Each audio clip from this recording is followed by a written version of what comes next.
ஜூலை 2, 2026 இன்றைய நாளுக்கான இறை வார்த்தை. நீங்கள் எதிர்பார்க்காத நேரத்தில் எதிர்பார்க்காத வழியில் கர்த்தர் உங்களுக்கு நன்மையை செய்ய போகிறார்.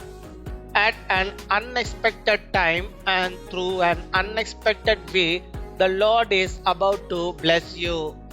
எரேமியா 29 அதிகாரம் 11 ஜெரேமியா chapter 29 verse 11. நீங்கள் எதிர்பார்த்திருக்கும் முடிவை உங்களுக்கு கொடுக்கும்படிக்கு நான் உங்கள் பேரில் நினைத்திருக்கிற நினைவுகளை அறிவேன் என்று கர்த்தர் சொல்லுகிறார். அவைகள் தீமைக்கல்ல, சமாதானத்துக்கு ஏதுவான நினைவுகளே. என் அன்பு சகோதர சகோதரிகளே, சில நேரங்களில் நம் வாழ்க்கையில் நடக்கும் சூழ்நிலைகள் எல்லாம் நமக்கு எதிராக இருப்பது போல தோன்றலாம்.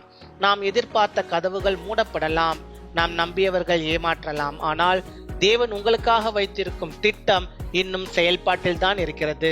பேதுரு ஒரு சாதாரண மீன்பிடி நாளில் இயேசுவை சந்தித்தான். அது அவனுடைய எதிர்காலத்தை மாற்றியது.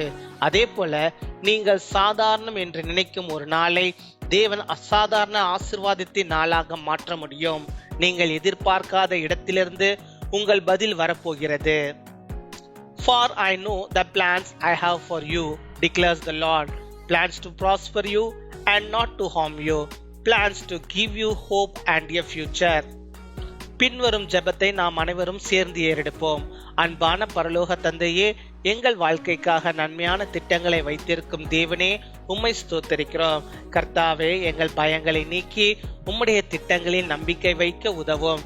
மூடிய கதவுகளை குறித்து வருந்தாமல் நீ திறக்க போகும் புதிய கதவுகளை எதிர்நோக்கி காத்திருக்க கிருபை தாரும்.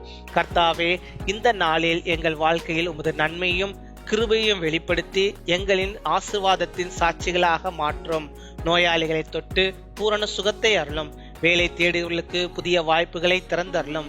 வேலை செய்து கொண்டிருப்பவர்களுக்கு கிருபையும் முன்னேற்றத்தையும் அளித்தருளும். திருமணத்திற்கும் குழந்தை பாக்கியத்திற்கும் காத்திருக்கிறவர்களை நினைத்து ஆசீர்வதியும். இன்று பிறந்த நாள் மற்றும் திருமண நாளை கொண்டாடுகிறவர்களை மிகுதியாக ஆசீர்வதித்து அவர்களின் வாழ்க்கையில் சந்தோஷம், சமாதானம், ஆரோக்கியம் மற்றும் வளமை பெருகச் செய்யும். இயேசுவின் வல்லமையுள்ள நாமத்திலே ஜெபிக்கிறோம். ஆமீன்.